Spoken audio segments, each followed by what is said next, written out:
Hey guys, just a reminder before we start the videos to like and subscribe so we can keep providing these great videos for you.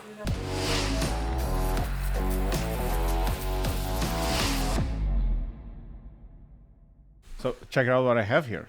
Yeah, I've seen that car. That was your third place overall, right? Correct. That's pretty cool. We raced the car. I raced the car earlier that year at Silverstone, and it wasn't painted like that. That isn't paint. That's that's. What kind of livery do you have in Silverstone? Then it was Taka Q. Oh yeah, number 9. Ah, Whatever. whatever it is. It was Taka Q, yeah. It's the same as New Man, only it's Yeah. a Japanese company. I'm Japanese not company. sure the difference, but we raced it. We raced it there It's in at Taka Silverstone. Q, and then they striped it like that for Le Mans. But Is Silverstone that cool of a circuit? Like people, like racer drivers, they love it. it's not the same as it was now. Mm-hmm. It's similar, and some of it's the same, but a lot of it has been altered. It's cold. Like any time of the year, it's very cold to go there. Yeah, well, it was raining when we ran. See, it's horrible. It's horrible to Yeah. be there as a visitor. Yeah. Can you imagine just like working? Yeah, but the people are fanatical. Yeah. And it's I don't know, it's just got a feel. Most of the Formula One cars come from that area. Yeah, everybody. Aston Martin is putting together a new factory, which is just across the street, and it's huge. It is huge, like blocks and blocks and blocks. You mean for the Formula One For the team? Formula One team. Yeah. They're investing a lot of money. Mm-hmm.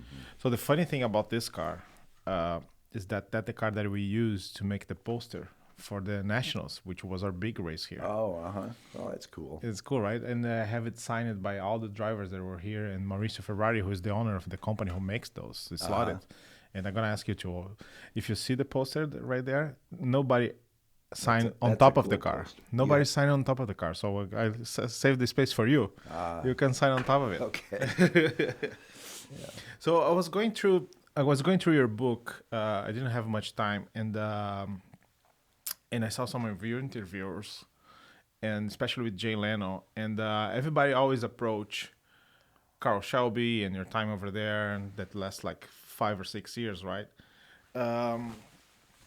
And people are very curious about that race shop, which was like it grows so fast from having the Cobras, from having the AC bodies shipped here and putting the big V8s and then winning Le Mans. And so people always approach you on that. And I would like you to talk a little bit about this, because the story behind it's fantastic. You went there as a janitor and left as a race driver, which is in 3 years, which is kind of fun. Can you just tell me? I know that you told that story several times, and I just want to go quick there because I have many more questions for you. Okay. My association with Shelby started because I had written 2 letters to England. I was ready to drop out of college. I didn't want to go to college anymore, and I was going to be 21 soon. In this country, you had to be 21 to race. So I didn't want to be going to school when I could race. I wrote letters to Cooper Driving School, and they said we're out of business, but call right to the Jim Russell School. Okay. So I did, and I never got an answer.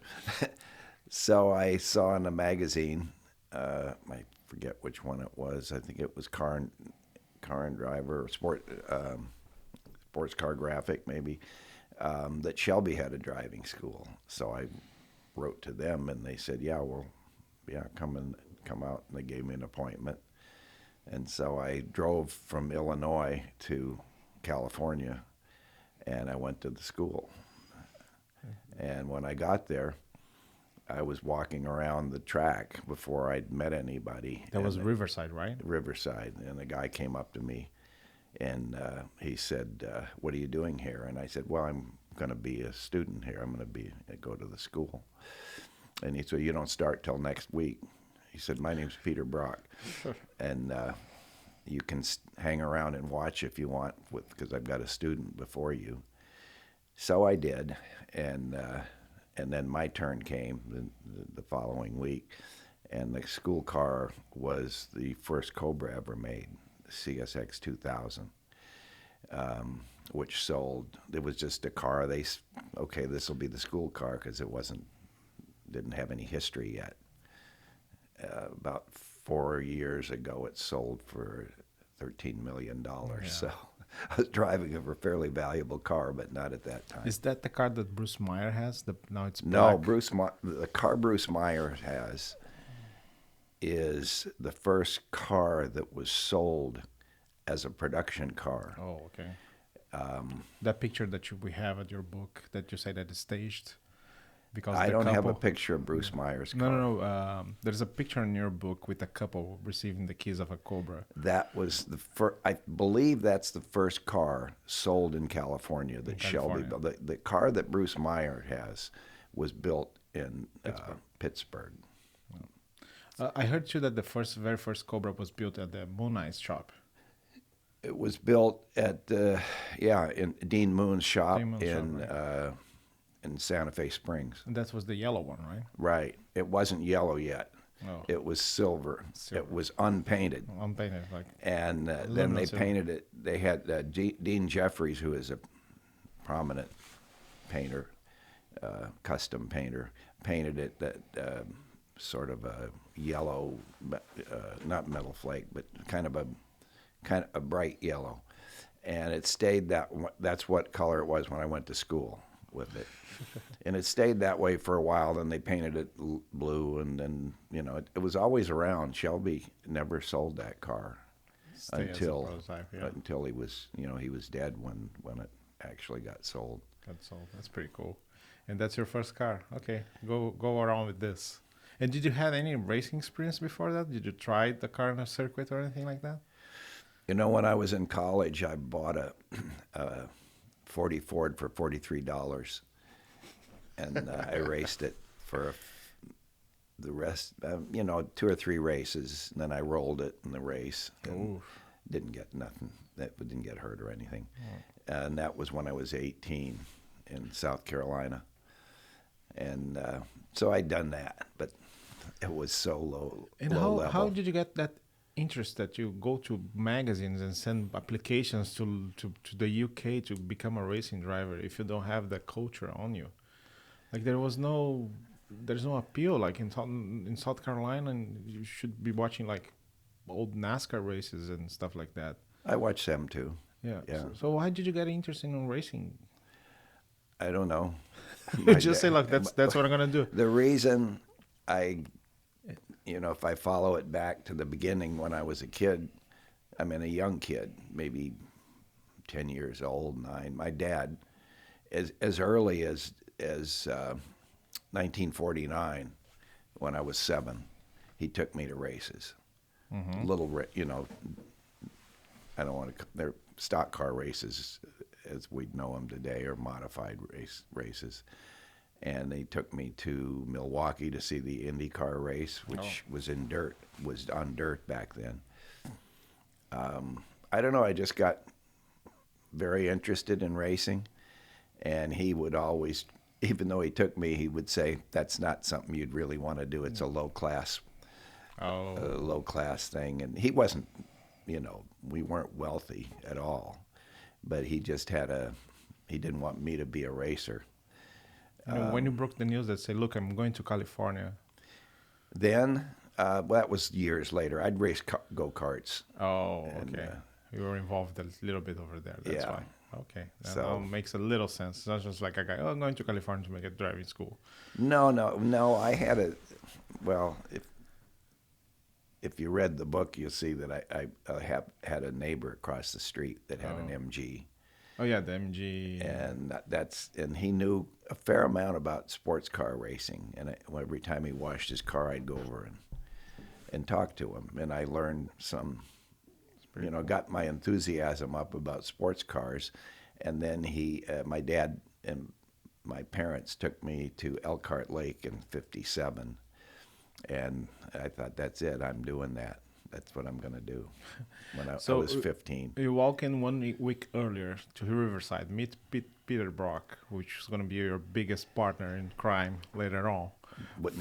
but I didn't know that. Yeah, I had know, no but that's idea. pretty funny that you just Yeah, met him it is. that way.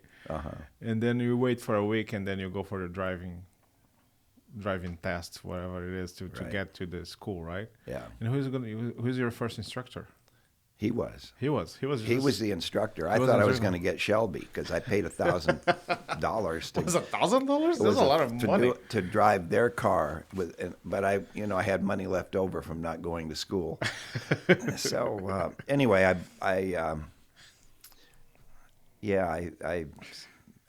spent $1,000 to go to the school. A lot of money. And I thought I'd get Shelby for $1,000, but I got Peter Brock. I'd never heard of him. I didn't know who he was. It's just like that Indy promo that they have with the two-seater that you can have Mario Andretti to race you Right. around, but sometimes you don't get Mario Andretti, and so you just pay. No, what? That's just Ari Leyendijk. I pay. I thought I was going to get Mario, but anyway. Anyway, so you go to the racing school, and did you show some talent on the first laps, or were they? I think I did. The car wasn't very good car at that point. I mean, it beat up It had first. been through the magazines, and they'd beaten they- it up, and I think I did. I think I could have gone as fast as Peter then, because he had raced a little bit. He hadn't raced that much, and Shelby just gave him the job because he didn't want to do it himself. So Peter was the instructor, and I think he was a good instructor. But I did well. But he wanted to be a race car driver at Shelby's too, and it never entered my mind that I'd drive for Shelby. I just wanted to, go to the school. And then when Carrol came out to watch Billy Krause test the very first Cobra that raced, the Daytona he Coupe. came out one of the days that the school was on, and I asked Peter if he would introduce me, and he did. And then I asked Shelby for a job, and Right away. yeah, Hi, sir. How are you? Can I have a job? yeah, No. no, pretty much. Oh, 'Cause come on. they had never raced. There had never been a Cobra in a race at that okay. point. And he So was they're just selling cars. He was just selling cars. no, he was preparing to run the first race that a Cobra would ever run at Riverside, the Times Grand Prix, 1962, and so he was interested in developing the car and ultimately selling them. But he never really made much money selling the cars, selling the Cobras. That was he went out on a limb to do it in the first place, and Ford gave him some engines. It's a long story. There's another book that just was written by Preston Lerner that goes into that, and goes into detail about that sort of stuff. I didn't get into the politics of it much. I was the janitor. You told me that you're reading. I got this I because read that, yes. I got this because we're developing one of the GT40s, the one that the Ken Miles drove at the 66 Le Mans. We're doing with a Spanish company, and we're gonna make like a limited edition, and it's gonna be the only slot car that it is really how the car started the race, with silver wheels in the front and gold wheels in the back. So it's gonna be the only one model ever made with the correct way that the car started the race. So I'm doing a lot of research about those things. They'll have to be real experts to know that history. Well, but it's a little difference that you can see if you see, there's a bunch of pictures of the starting of the race, and you can clearly see that the car has different wheels.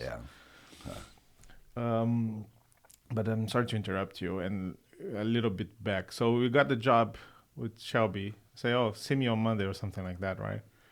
What did he say to you when you asked for a job?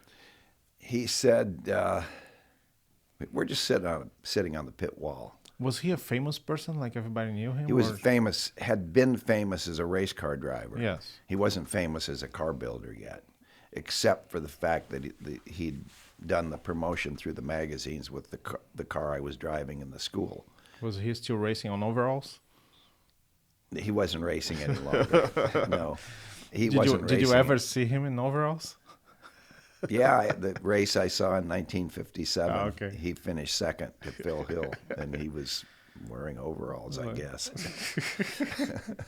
It's pretty funny. It was a gimmick. Yeah, but still, it's pretty funny. Like, Anyway, I said, is there any chance you might find a job for me in your sports car company? And he said, come see me Monday. And so, and the shop was here in Venice, right? yeah, Venice. The building's still there, Still there. very much like it was, except on the inside, it's all been partitioned off, Sure, and sure. different companies have had little pieces of it. So you go there on Monday morning, knock at the door. And you go there Monday morning, you knock at the door. And I don't have to knock. It was open. It's just open. Okay. I just walked in and told the secretary or the receptionist that I was to come and report to Mr. Shelby this morning, and she took me up, and I told him I wanted the job, and he said okay, come. He followed me, and he took me downstairs, and he showed me where the mops and the buckets were. And You were expecting to start to work at the cars? No, not really. I really didn't care what I did. I just wanted to be involved. Okay. And my foot in the door, so to speak. Yeah. And so I became the janitor. There you go. Sort But of. you did. They didn't really call it the janitor. A Okay. janitor. I had an old XK 150 Jaguar. It was my street car. What? I bought it just to. I told my parents I could maybe go to school in this car and save $500. So I drove out in my old 59 XK 150 coupe. It was, pretty beat up car. It wasn't like, That's the car that you drove from Chicago? yeah, Long trip. yeah, it was. 3,000 miles maybe. It was, yeah, and only about 2,000. 2,000. Yeah. Still in a Jaguar. Well, it was fast. I mean, Yeah. it was a good car. It was. Okay. I mean, I won't say it was a great car, but it was.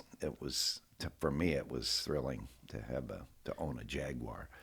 After being a janitor or just working as a janitor, when did you move to fabrication and working on the cars? Well, the first move I made, as an aside, Phil Remington used to call me the janitor in the Jag. The janitor and the Jag. Yeah. Why I got to move from the janitorial position was there was a man named Joe Washington who was the parts chaser, and the parts chasing vehicle, incidentally, was a Chevrolet Greenbrier van. And he knew Los Angeles well enough but he also was drinking some kind of cough syrup on the job, and said he had a condition. Mm-hmm. And I think they were worried that he was drinking on the job and driving. Yeah. So they made him the janitor, and they made me the parts chaser.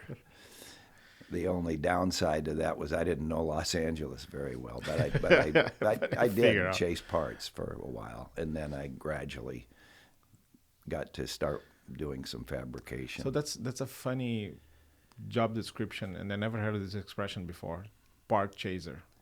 So you just go to the shops to see if they have the parts they have available? Or? Well, they'll have something to be picked up. Okay.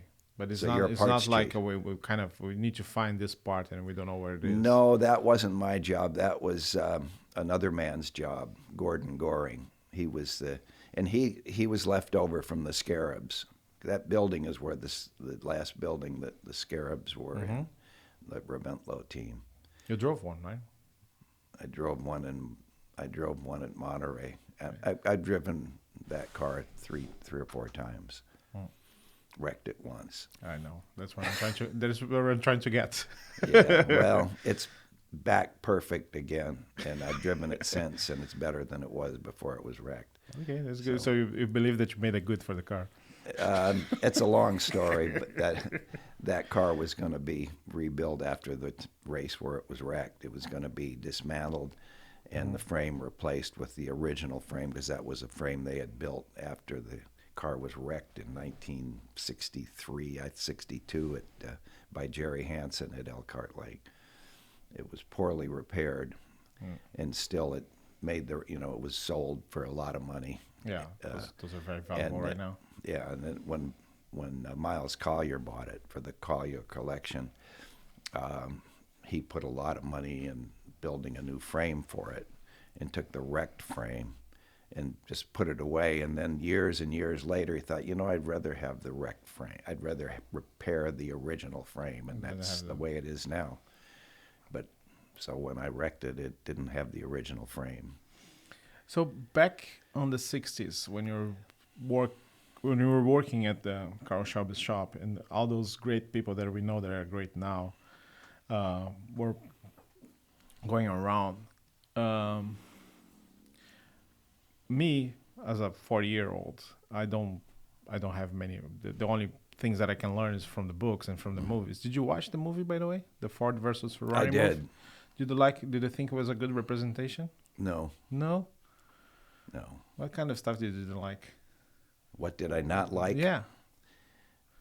Miles wasn't like that. Shelby wasn't like that. Remington wasn't like that. Okay. They were,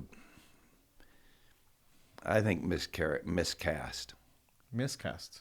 Yeah, I don't think I think there were actors, and when something goes to Hollywood, it gets screwed up. Oh. It gets changed. The only movie Yeah. I've ever seen, I don't know about doctor movies or movies about romance, and I kind of know a little bit of that, but not. But when you see a movie about an area that you know intimately, and they can't. But They, did you they at least, almost never grasp it. at least you enjoy the characterization, like to see the shops and the races and stuff like that? Because I think It wasn't the shop. It was at the airport, but it wasn't that airport. Yeah. And they didn't test at the airport. I mean, very little did they run it. They characterized the airport as kind of a test area, but that. But any picture that you see there kind of relates you to the year, like when you saw all those bodies lining up, or all those Fords, or those Mustangs lining up, that didn't. I liked that aspect. The thing I liked the most was that it enhanced a well-deserved reputation by Ken Miles. Yes. They mischaracterized. I mean, the absurdity of Ken Miles and Carrol Shelby having a fist fight. I mean, it's just stupid. Yeah. And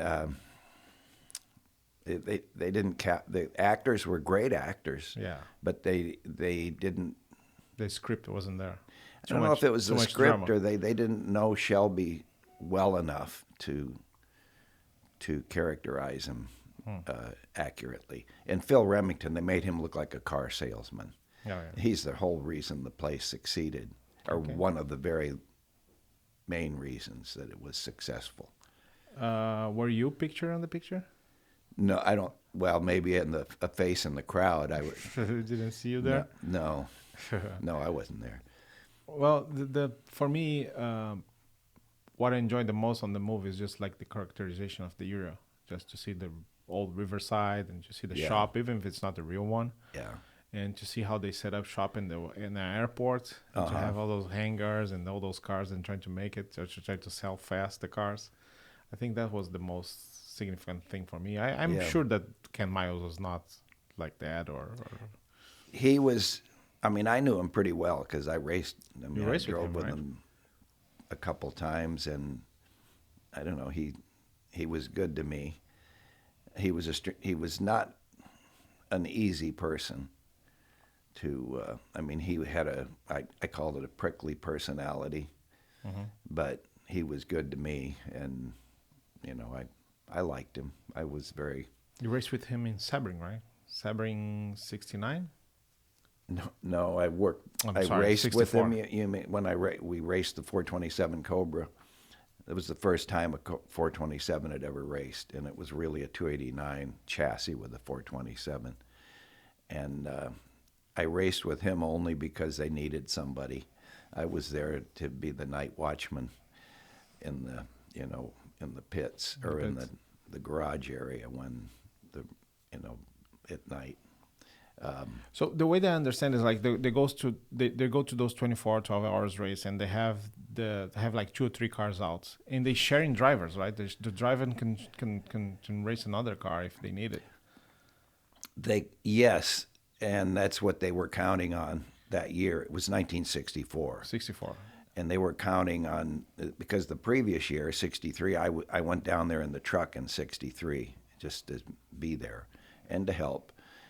And the cars were so unreliable, the drivers were, by the end. So you don't need 9 drivers. You drive it for a while, kind of a Okay. situation, because the cars were breaking and being repaired and sent back out. And, it was just not the team that they became. Yeah. But the following year, the cars were so good that they started miles with no co-driver, thinking that one of the other 4 cars had some. Well, I had Gurney and Phil Hill and McDonald and Holbert, Bondurant, Spencer, Bob Johnson. And they figured one of those cars will break, and we'll stick them in with Miles. Well, none of them broke, and Miles didn't break either, so they needed a driver. And then you're just there. Yeah, you. I was moving tires from the pits to Goodyear, and then bringing fresh tires back. That's what I was doing at the. And then say, that was looks my like job. looks gonna jump in. Yeah, well, it's all that's in that book, but it's a long story. I got there in a Volkswagen with 2 other guys in a Carmen Ghia, and we wanted to go, and they said, okay, you can go, and we'll give you $25 a piece if you drive your own car to Florida and back. And so we got there were 3 of us, and we each got $25, and we were supposed to be the night watchman. That's how we paid back our debt to Shelby American, was being the night watchman. And when Miles saw me, he didn't know I was even going to be there. I had no idea, but he saw me at the tech inspection, and he said, do you have a FIA license? And I said, no, I don't have an FIA license. And said, why? And he said, well, we only have 9 drivers, and we might need you in the 427. He said, can you get a license? And I said, I have an SCCA logbook, and I don't even know, I don't have it with me. Many hours you need, yeah. And so he wrote a little note that said, John Morton is qualified for an FIA license, Ken Miles. He said, take this to race headquarters and see if they'll give you a license. And they did. Did you keep the letter? No, I'd give I don't know how much, $10,000 for it maybe. It's just a little note. And I probably just left it there when they gave me the license. May more than 10,000. Yeah. Well, I'm not that rich. So I bought a suit for $15 that they were selling at the track. They sold, like they do today. That's kind of a crazy story. Come on, let's go slowly on that. So he gave you the note. You go to the administration. Look, I need my FIA license. Here's this guy vouching for me. Correct. So he gave you the license and say, okay, now how long to the race to start? Like, was like on the day before or? No, this would have been, I can't remember exactly. The big race is on Saturday, the 12-hour. Start on Saturday. They had a preliminary motorcycle race and practice on Thursday, and Friday was the motorcycle, and then Thursday, and small sedans, I think. And then Thursday was practice. So this was probably Tuesday or Wednesday. Okay. So there were. So you had some time to go to the car and practice and know the circuit and everything. Yeah, there was time. Okay. But I bought the suit, so I had a suit. You go to shop for a suit and a helmet and gloves. Yeah, and I borrowed a helmet from a guy in the motorcycle race. There are pictures of, and it's got a name on it, and it's not my name. It's not your name. It's his name, but I don't remember his name. So the practice starts, and Al Dowd was the team manager. He's sort of portrayed in the movie too. Mm-hmm. And I said, I might race this car. shouldn't I? I need to practice. I'd never been on the track. I'd never driven in anything but that school Cobra and my Lotus 7, which I raced at that time. And he said, I'm not going to take the responsibility of letting you practice until Shelby gets here. Well, in the meantime, Miles lost control of the car and crashed into a tree. Oh yeah, And I saw that on the book. car. Yeah, Yeah, and there's a picture of him trying to put the fender back together. We're all bunch of people working on it, including me. And Miles still had his suit on and using a power to straighten the frame. And it got repaired amazingly well for how much it was badly damaged. And so the race started. No more practice, just the race started. And so all the time that you had to maybe get a couple laps, it was done because the car was wrecked. I had never been around the track in my life. And Shelby asked, when he saw Miles can't stay out there forever, he had cracked ribs, and, from the accident. And he'd already been out there like 3 hours. How happy were you? Like, okay, I'm jumping in. I'm jumping any moment now. Well, somebody told me Shelby wants to talk to you. So I went. They didn't have motor homes. They had mobile homes, not motor homes. Okay. They'd bring trailers in for the event. the big teams, and. So I went in there, and he was talking to some other people. I know some Ford people, I think. And he said, "Do you know this track?" And I said, "Yeah." Big lie. And he didn't care. He just needed somebody to drive the car. I said, "Yeah, I know it." And he said, "When Miles comes in, if he wants relief, you take over for him, okay?" And I said, "Yeah, I will." And then I was really scared. Okay, now it became real. I mean, this is a big race. The Ferrari factory team is there, and the Cunningham, 64. all the biggest teams in sports car racing were in this race. What kind of Ferrari was driving there? Like the 64 was...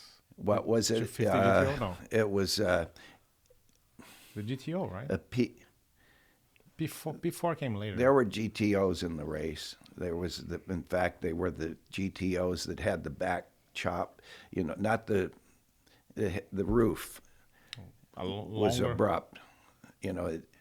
You've probably got models of it. Okay, not the Brad van. They called it the 64 GTO. Not the Brad van, right?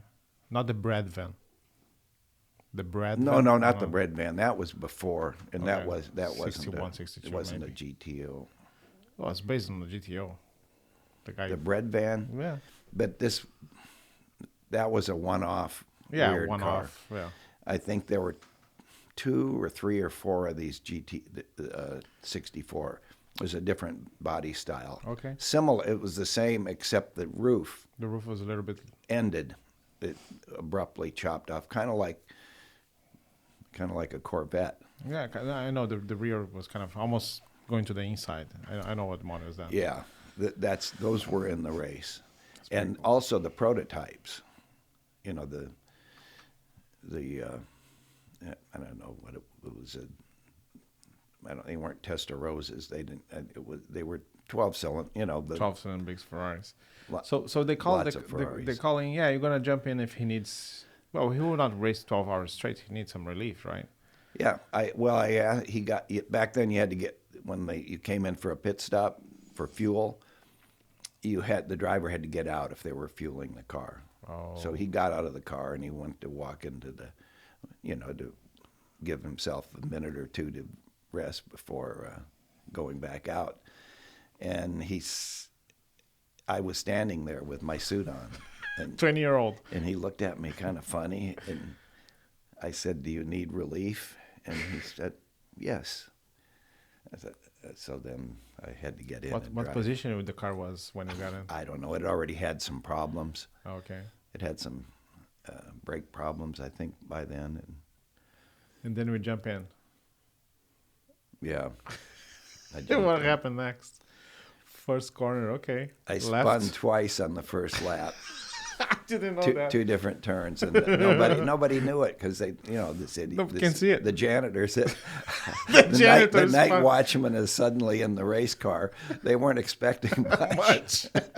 Oh yeah, the But there janitor. were turns where nobody could see me because they were way out on the runway. Back then, they were defined by hay bales. Well, but they see by the time, like, oh, it's taking 10 minutes to do the but lap. Yeah, but no, it didn't take long to spin. It didn't take Okay, that it was long. just like a. Nobody knew, and didn't care if I did. I mean, the car was out there running, so I drove about. I guess I've started to arrive at maybe 4 laps, and all of a sudden I had total brake failure, and I didn't hit anything because I wasn't, going in very deep to the corners, and I managed to just get back to the pits, and I said the brakes are. A gun. The brakes, yeah, so they dump water on them out of buckets. There are pictures of that. And I went back out another lap. Same thing happened, complete failure. I came in and Miles was still there. And I said, can you take this thing out for a lap and tell, they don't believe me that there's something wrong with the brakes. So could just take it out and you tell them what you think. And he went out, did 1 lap, came in, said the brakes don't work. And then they believe it. They started working on it. Okay. And it was obvious what had happened once they really thought about it. There's a pin that goes through a tube actually that goes, and the pedals pivot on it. Well, the key had come out of the cotter pin had come out, I guess, and it slid back, and the brakes didn't have any pivot anymore, so that it still had a pedal there, but it wasn't. So did they fix and put you back? Yeah, on? they fixed it. I drove it till almost dark. Okay. Good. Got a good run. Spun again? No. No, I never spun again, just twice. Just twice in the first lap. No, but the car was so wounded by the end, it was just barely making it. After crash during practicing and everything. Yeah. Oh, that's a fun experience. To have like Ken Miles say, oh yeah, you can jump in. Yeah. Very first experience, notable. Yeah. First time I'd ever been in a professional race. I'd been in some, SCCA. Lying to the team owner saying that you know. He didn't care if I lied. You know. He lied. Yes, of course I know, sir. Spinning 2 times in the first lap. Yeah. Well, a hell of a that's story. Getting your FI license over a note. It's a hell of a story. Yeah. Yeah. Was Ken Miles the man? Like everybody believes what he says like that? Like, oh, he is the man giving the feedback and he is the man fixing stuff and he is the man. Yes, because, well, Dan Gurney, Phil Hill, they were all great drivers and they could have all done testing and did do testing. But Ken he was the race director. He worked at the shop, and he was maybe we'll call it the head test driver. Okay. He was developer. Intimately involved in the testing of those cars from. And as a driver, is he the best one of that group, or? With the group at that race? I mean at the shop. The guys around the Cobra program, the Shelby program. Well, I wouldn't say he's better than Dan Gurney. Okay. Or Phil Hill. I think he was pretty close to on a par with them. Okay. But they were all good. I mean, there were some better than I think the best driver that ever raced a Cobra was probably Dave McDonald. Okay.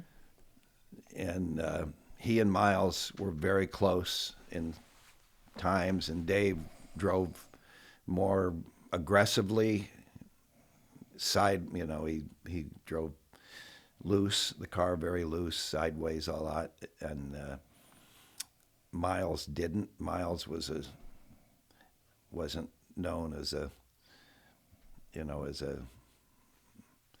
he was a smooth driver. Okay. He drove hard. I mean, he was as fast probably as McDonald, but McDonald went in a stock car race, and he was a superstar in the making when he was killed. So, I have tremendous admiration, or I did, for him and for Ken both. But I'd say they were pretty equal in speed. And who was the guy you were looking to be a driver? Like, who was the guy you were trying to admire and see if you can do similar to it? Who was your kind of, not mentor, because I don't believe nobody. Well, the closest I ever had to a mentor, I think, was probably Miles, and he wasn't really a mentor, but he gave me a camshaft for my Lotus, and you know, he was, I don't know, I think he saw us, at least in me, I don't know if he saw a lot of ability, but he saw a lot of desire. Nice. We'd go to when I went to the races at like Elkhart Lake and Daytona later, he was a real fitness person, you know, way ahead of his time in that way. He'd run every morning, get up real early and go run on a race morning or a practice morning. And he asked, anybody want to run with me? And nobody did. You nuts, get up at 6 o'clock to run. And I would do it. I'd run with him. So that's pretty cool. That was, I don't know, it was, how could you say no? In 65, when Ford came strong with the GT40s, you kind of left Shelby American at that point, and they kind of put the efforts through Europe, right? And there was a division over there when you left. They had moved to the airport, to LAX. Did you came to LAX to work too? Yeah, or? I started there. But when they went to Europe, they got rid of a lot of people because they weren't, you know, valuable to that thing, and I was one of them. So, and Pete Brock too. He left. Okay. A lot of people did because they had, you know, and as far as driving, of course I wanted to drive, but they had the best drivers in the world that all they had to do was ask, and they, you know, they had the even very best. Bruce McLaren, people like that, right, coming along. Yeah, McLaren, Denny Hulme, Miles, Lloyd Ruby, you know, those, and Gurney, Phil Hill. You know, they had virtually drivers at their disposal. Just name it. And they didn't, so that I was a disposable driver. Did you work on the GT40 program at all? Not really. I may have fiddled around with some of the parts or something, but I wasn't really assigned to that program. After 65, then, when they kind of moved to Europe, as far as I understand your career, there's a gap until you meet again Peter Brock and start racing the Nissans, the Datsuns. Right. What happened on that gap as your racing driving career? I traded my Lotus 7 in on a Lotus 23, and Shelby actually entered my Lotus 23 as a team car. This is in 1964 still. Okay. He painted it team colors, that lighter blue. Lighter blue. They called it Viking blue. It was a truck color, I think. And I raced it 2 or 3 times as a team car. And then when I was gone, I bought a Porsche engine and put a 904 engine in it. And I did that myself in my one-car garage. You had a 904? You had a 904? Uh-huh. 904 engine in the Lotus. Oh, in the Lotus. Because the Lotus was a 1600 then. Now the 1600s are making more horsepower than a 904 made, but back then they were 140 horsepower. And the 904 was like 160, and I didn't think I could win any 2-liter races with a 1600, which, you know, I wasn't the smartest. I wasn't the brightest bulb on the Christmas tree at that time, and I'm still not. But I thought I had to have a 2-liter engine, and all the climaxes were, most of them have been blown up. There was a potential of a BMW, but the 904 I bought. And I saw the receipt for it. Sylvia showed me the receipt that I paid for that 904 engine in 1965, end of 64, early 65. $3,100. Good. Can you imagine? And now? they're worth $250,000 today. Yeah. If you can find one If for we can that. find one, yeah. So, and then we finally meet Peter Brock again, and he's running the Nissan program, kind of, right? No. No? Was before that? He raced Hinos, which were little Japanese cars, little sedans. And I tried to get a job once with him, and he said, "Nah, we don't need any more people." And they weren't very successful. They did okay at times. They were the size of a Mini. And I was making oil pans for a company, race car oil pans and boats, making $3.20 an hour. Jesus. And I got a call. I worked there for 2.5 years, and I got a call from Peter one day at work. It was basically like a sweatshop almost, and he said, "Would you be interested in working for me?" And I said, "I can come and talk to you about it." So I went and we talked, and he offered me, I'd say, at least twice as much money as I was making. A fortune. It wasn't a lot, but I know. back then it was a fortune. And I said, "I'll take the job under one condition." And he said, "What's that?" And then he had the Datsun deal. And he had one Datsun running with a driver named Frank Manise, and they were going to build a second car. That's a 510? No, this is the Roadster. The Roadster. The 2-liter Roadster. The second car, he said they wanted me to build the second car. The main fabricator had left. And so they needed a fabricator, somebody who could weld and make parts, so that by then I had learned to do that sort of thing. And I said, "I'll take the job under one condition." And he asked, what is that? And I said, "When the second car is done, I get a tryout as a driver." And he said, "Okay." So Yeah, because at that point you race your Lotus, but you have like a gap over there on your racing career, right? Like I didn't ever not race. Oh, It okay. was a gap because it wasn't very remarkable. I just ran SCCA club races that I could go to, that were informed. close enough. Because as far as I understand, and please correct me if I'm wrong, you had those great years with Shelby. And of course, Shelby grew so much and moved to Europe, went Le Mans and blah, blah, blah. And then when you finally meet Peter Brock again and you guys start the racing, the successful Datsun racing with the 510 and 240Z, that's where your name was growing around, right? Because people don't even remember anything I did unless they read books that I might have.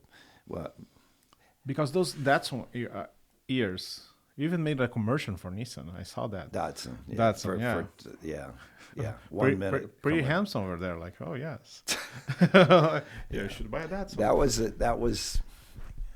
would have been in 1970. Pretty cool stuff. And then after that successful campaign, the 2-liter Trans Am running against that Alpha and the BMWs, that bring you back to your international career with Le Mans and stuff like that. There was another gap. Okay, another gap. And if you want to do it by the years, the Datsun, Peter Brock's team I was there from 69 till 72, the second national championship in the Z, and the second championship in the 510, same year. The one that finished here in Laguna Seca, right? Yeah, the one with the gas tank. The gas tank Alpha. Alpha had. But it was, I saw some footage That of was it. 71, and then we ran 72 and won easily. the championship. I saw the footage of that race, and there's footage of people opening up and measuring the gas tank of the Alpha. Right. And Peter Brock is around, and they seems very friendly, like shaking hands. Oh yes, oh yes. And then a van is closed, and somebody sat inside. And but that's, I thought it was more fighting and more fist fighting and yelling. But no, it's kind of very not friendly. really. Oh yeah, you're cheating. Oh okay, I'm cheating. That's okay. It's fine. I just lost the championship, but that's okay. Well, he never, Queck never said he was cheating. Oh, He's still defending. Was like, oh, I thought it was. He legal. implied that he didn't know, but he knew. I mean, he died about 2 years ago, and he was a good friend. I always liked him, and before we raced, before the 510 stuff, I knew him from back in Illinois. Okay. So we were enemies, but we weren't. And that was one of the great races of all time. Like the 510 against the Alpha, and you spun, you come back, and there's problems, you pit, and the guy didn't pit. So why he doesn't pit? Yeah. Pretty awesome. You know, about a month ago at Monterey, both of those cars were there. Oh. And we did the pace lap for the little sedan race. The two cars that were in the actual cars that were in that race. That race is pretty awesome. Who owns the 510 today? Nissan still owns it. So we can see here in Torrance, right? They have it's supposed to be in Nashville area, but I've got a good friend who made a replica of the 240Z, a perfect replica. And you drove that too, right? Yeah. The replica. Yeah. He's taking care of the 510 now. Okay. I don't know if he officially is, but he's fastidious about everything he's got is clean and neat and perfect. Lives in his shop is a museum, basically. Nice. A Datsun museum. So the 510 race only 1 year? No, 2 years. 2 years. 71, the year you're talking about with the tank.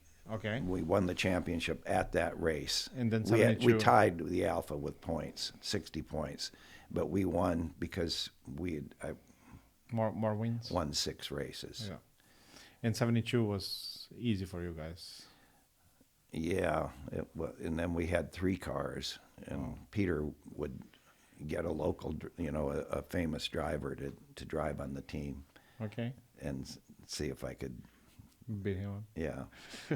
Well, it's very that car is very iconic. We don't have a slot car that reproduces that car. I think we have only HO scale, but it's a very iconic car. Like everybody loves the thing because it's squarish, the red, white, and blue. I don't know if the big 46 at the door, but it's kind of iconic livery. Like everybody remembers. Yeah. And you guys kept using that after that. Even with Clayton with the 300ZX later on, it's kind of remembered that car. I know it's Nissan colors, but still kind of reminds that car. Yeah, the odd thing to me is people whose parents weren't even born. Just that car is magic to them. Yeah. And I'm not sure why. It was magic for me for those years, but I don't know. It's just there's something about that car, or those 2 cars, the Z and the 510, and it was Peter's. The graphics on the car that Peter did, and the history, its racing history. Yeah. The 510, the 510 raced 19 times in its life. It led every race it was ever in, and it had the pole 16 times. There you go. And the Z car. So wait, the 510 had 16 poles out of 19? Yeah. Jesus, man. And the Z. I'm not really a braggart, but one thing I'm proud of is that in 1971 we ran the Z in SCCA and then the national championship race, and we ran the 510. And every race I ran that year, we had the pole. Every single race with both cars. So I don't know. I was pretty proud of that. What a year. But I wasn't thinking about it at the time until I looked back at the history, and Yeah. I mean, Well, no, of course you were looking back. You're doing pole after pole. You know you're going fast. But I think the bragging rights come later when you see the results. Oh, yeah, that was a hell of a yeah, I year. wouldn't brag. We had a great team, and we had a better team than any team I've ever been on. And I've been on some good teams, but I've never been on a team better than that team. Was it possible to make good money as a driver on that level? For me, it was I made good money, but not by today's standards. Yeah, of course. I used to know the numbers. If I won a race, More than 360 an hour. yeah. Okay, good. That's enough. That's No, enough. I think if I won a race in the 510 the second year, I think I got $2,000 in my pocket because I got a bonus. Peter gave me a bonus for winning, and then whatever I got, my norm. Plus, I worked there at the shop. So Pretty I cool. did okay, but I mean, And you're very. Your name is. How can I say that? It's attached to Nissan somehow because I know that synonymous with Nissan, yeah. I know you came here driving a Nissan truck, and I know by a I fact. didn't get it for nothing. I paid for the Paid damn for it. thing. And I heard that before that you have an older Nissan truck. And an older one before that. But I heard that you drove some old Nissan trucks around you. So you've been attached to this brand somehow, right? I have a Ford Fiesta, and I have It's a confession. I have a Jeep. Okay. So it's not. I don't have any. I appreciate my period with Nissan, but I'm just as apt to buy a Toyota next time. But I feel kind of.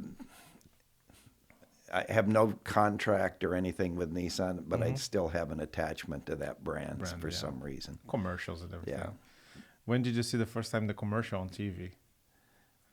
When did that happen? Yeah. No, I know that happened around 70 something, but where were you when you saw that first time on TV? I don't remember. No, I don't remember. nothing. Because today, if you do a commercial, you can see anytime on YouTube. But that time, it should be airing at some time. Did you gather everybody to see it or no? No, I didn't know when it was going to be on. I remember making it. It took me forever to remember the lines. When we moved to Le Mans and you raced for the first time over there, was the Interscope car, right? The 935 K2. Yeah, 1979. And you go to Le Mans. What's the feeling to go to Le Mans like 13 years later than Shelby moving to Le Mans and going there? Yeah. Was some sort of feeling like, okay, I'm doing what I'm supposed to be doing 13 years ago? Well, it was a race, and I felt great being able to race there. I mean, it was a thrill, and it always was. Every year I went, every time I went, it was a thrill because that's such an important race.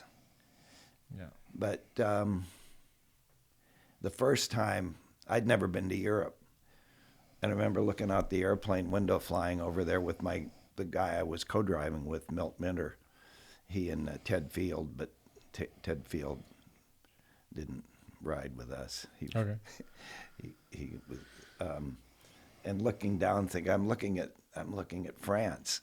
That was kind of a funny feeling that I'm looking at somewhere where I've never been. Finally made it, entered the circuit and everything, driving for the first time around. Long straight. The first time I went down that straight, I thought, "Holy crap! Never this ends. is Never fast." ends. It was just the speed. It's like a 2-lane road, and you're going 190 miles an hour. It has a whoa. I can only imagine somebody going to practice for the first time over there, and when they get to the straight. Now we have the chicanes. The chicanes, yeah. But now you just go, boom, go. It never ends. We're looking for a sign. When should I stop? Yeah, Right? You could stand in the middle of the straight as a spectator, and you hear the car coming full throttle, and it goes by, and then it goes away, and you never hear it at anything but full throttle. That's pretty cool. It's 3 miles, like 3.5 miles. It was something like that. Can you imagine? Boom, go. the gas you're spending on that straight. Oh my God. And when you start to race the Group C cars, like the prototypes and stuff like that, because from till now we were racing road cars, made race cars. Yeah, and well, the 935 wasn't exactly a road car, but it was based on a Based on a road car. 911. At least the size. The first time I raced in what became known as the GTP, Group C, GTP. Group C was a European designation. Over here it was GTP. The first one I raced was a Lola T600. Okay. I raced that, and then I raced the March 84G, I guess it was. 83G, I think. Well, every year it was. Oh, every year they different- change yeah, out. I didn't know yeah, that. Okay. Yeah, and I think Which one did you race? Because those cars, they made like some famous cars. They have like the. I think the 84G, and then I went to Jim Busby's team. What livery those guys were using? The- Because you have a famous livery called the Thunder something and then we have the Red Lobster car. So all those Lolas, they have like very specific liveries, like very famous liveries around. The Red Lobster car was a March Was a most March. of the time. I don't know if they ever ran that livery with a Lola. Was a March. So I'm making a confusion with the March. But I raced for a man named Phil Conti, who sponsored my Can-Am car. And then he started his own team, and I was the driver. He basically took over my little team. And then he got into the GTP with a Lola T600, which I drove. And then he bought a March 80, would have been an 84G, I think. And then later an 85, and then 80. The years kind of, I remember the years, but I drove the Turbo Buick March, one race, and then I switched to the last race of the season. I drove it with John Paul Jr., and I'd been driving with him. He was my teammate. Some of it was with Tony Adamowicz and then John Paul Jr. And then when I went to the Busby's team, it was Porsche 962s. I drove for him for 2 years and had driven Le Mans in '84. And that's the car who was the BF Goodrich car. The Goodrich cars. And also at Le Mans, we won our class with the C2 class with the Lola, Mazda-powered Lola. I don't think you have a model of it. It's a 616. No, probably not. Yeah, we cover a lot of race cars here, but You've got a lot of cars. Yeah, I thought if I looked long enough, I'd find every car. every car you ever raced. Yeah. And this car here, you told me that was the BF Goodrich car at some point, no? No, never. So No. this That's a 956. That's not a 962. So which car was that before that? Was the not This the, car? Yeah. Well, the Taka Q. the Taka Q. That was And the then Taka Q number 7. it's probably been the Newman car. Newman, upside down. That's pretty cool. And when did It's a Joest car, in fact, in other words. Joest's car. When did you guys got the invitation to race with Clayton? With Clayton? Yeah. I drove Mazdas, but when he was the Mazda team. Oh. And I drove with him in '87 in the Mazdas. I don't know if can't remember if I drove, I think probably in '86 too. Not all the time, but once in a while. And then when he got the Nissan deal, I drove the 300 ZX. ZX Turbo. That's one car that we dream about to make as a slot car because nobody ever made. Somebody makes a real nice model of it now. Oh, it's very hard to find. Yeah. I remember that Tamiya made one, a model kit. Uh-huh. But it's very hard I've to got find. one. You've got one? I've got a couple of them. That's nice. Because I raced one of them, one of the Cunningham cars I raced in South America quite a bit. They sold one to the Nissan distributor in South America. Yeah, I believe they made like 7 chassis out of it. I'm going to have Clayton here. I'm just waiting for the special I made the invitation. He's okay with it. I'm just waiting for the special moment because we have some surprises around that car. Yeah. And then I think he's gonna, because that's another iconic car. And the way that you guys won the Triple Crown over there in '94 with the Sebring, Daytona, and Le Mans, the class winning Le Mans, that's pretty special. Yeah. We were favored. They had ask the people, the news people, the Media people. media people, who was favored to win, and some of them picked us. And the reason we didn't win, I mean, one of the reasons we didn't win is the car didn't have as much top speed. It was fast, it probably close to 200, but not. By then they had the chicanes, but it didn't have the top speed that the prototypes had.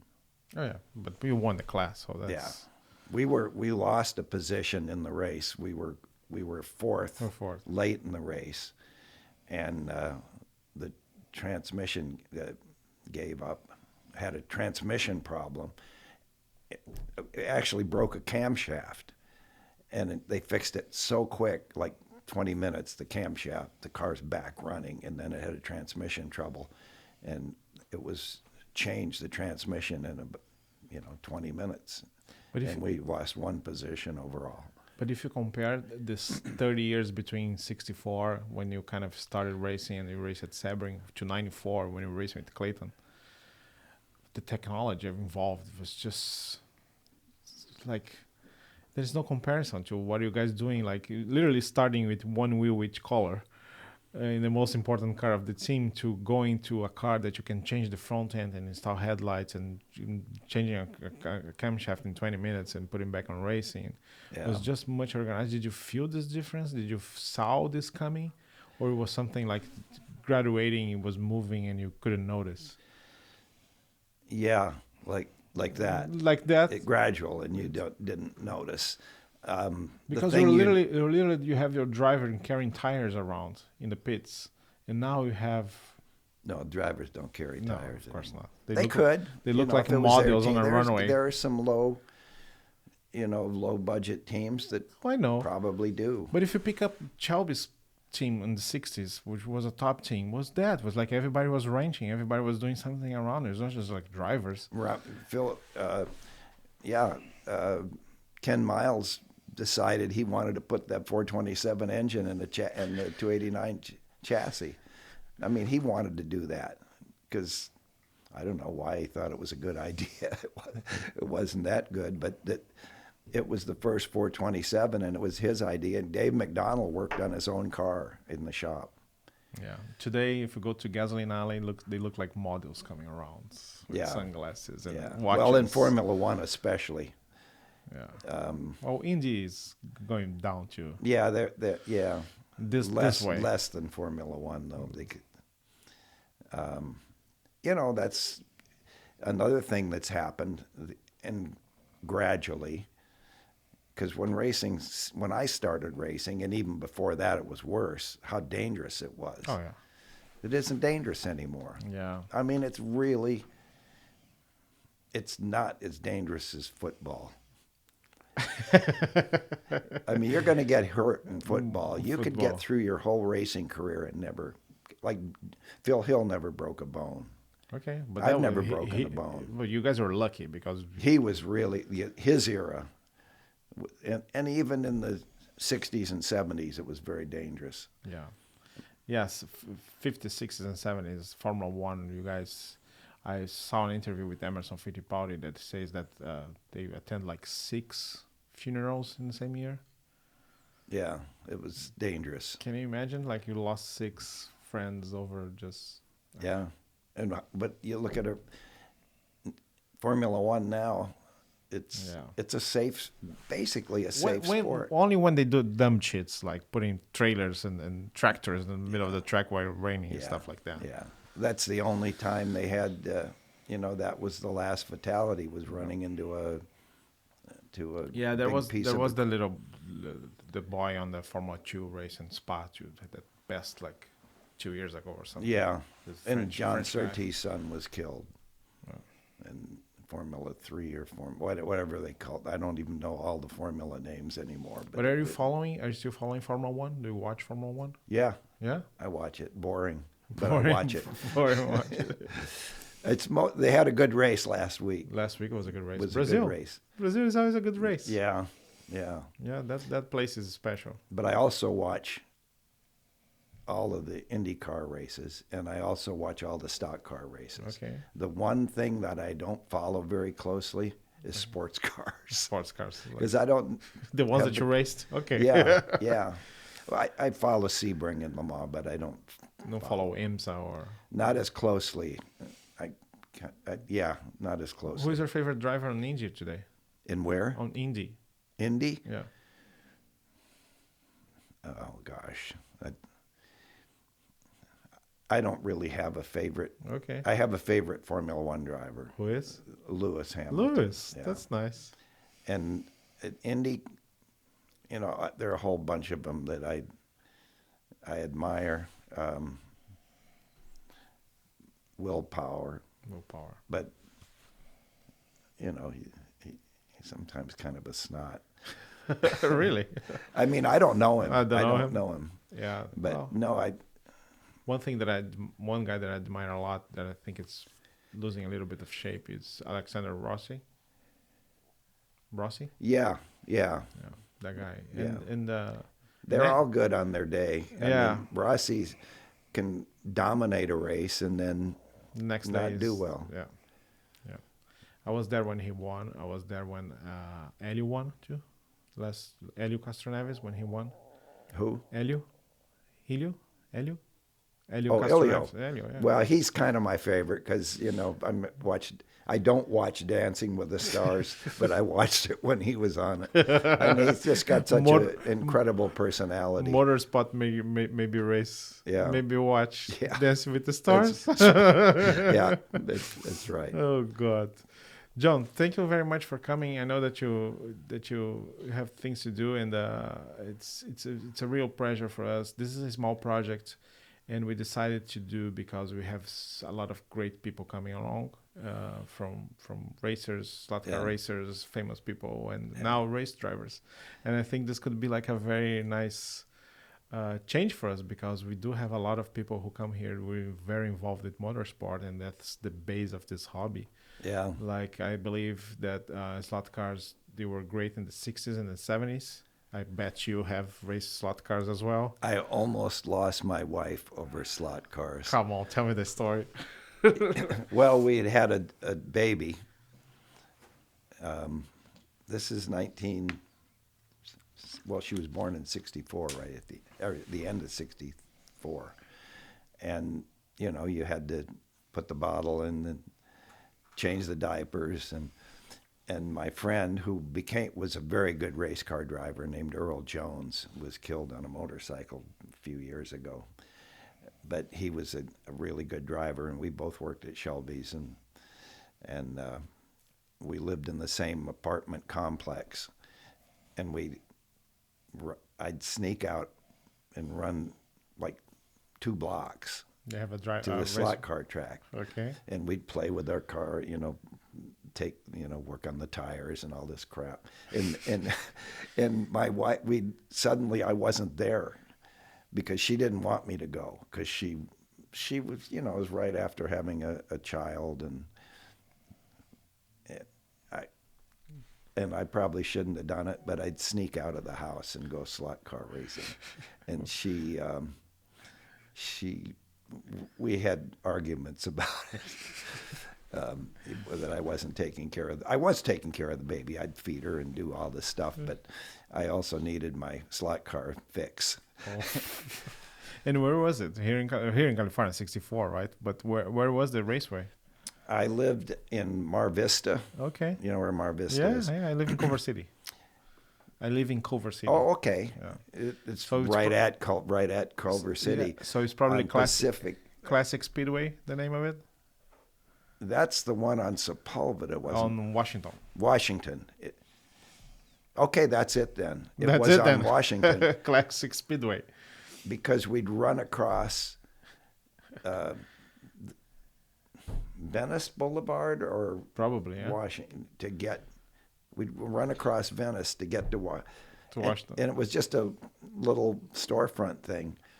Yeah, that's the it. one. It was 50 cents an hour or something like that. Then there started being, all over the place. Yeah. There was one on. What street is that? I can't remember, but it's a major street. And then there was one on Lincoln. Called Classic Speedway. I think that one was called Classic. And then when the slot car craze went away, it became the Classic Laundromat. No, Classic Speed Wash. Speed Wash. Yeah. You remember that? No, that one isn't. I have a story about that. That one is on Washington Boulevard. And they kept the lettering Classic Speedway. They just inverted the Y for H and put an S and made it Classic Speed Wash. Okay. I thought that was on Lincoln. No, that's on Washington because I know that because Classic Speed Wash went out of business like a year ago. Uh-huh. And when I went there and I saw the building was being dismantled, I tried to buy the sign. Oh. I tried to find the sign. I couldn't find the sign. But then again, that's Classic Speedway became Classic Speed Wash. Yeah. Yeah. Huh. I remember that, but I thought it was on. Was there ever one on? I think Lincoln? there was down there's another in Santa Monica. There was another Classic Speedway on That's Lincoln the one. Boulevard. Yeah. Both of those, but the one I went to was the one by Mar Vista. Mar Vista. Yeah. Pretty cool to know that you race there. Are you coming to race with us sometime soon? Come on. I'd have to do it in private till I. I can open the track and give you some free track time. Yeah. Free, I mean, without no one around it. Yeah. It would be fun. Like it would be a surprise to everyone. It would. We were here on Saturday to watch, and as soon as I told you that you were here, everybody was like, "What?" And it came to you to show pictures and stuff like that. Yeah. John, thank you very much again. Thank you. Thank you very much. It's fun.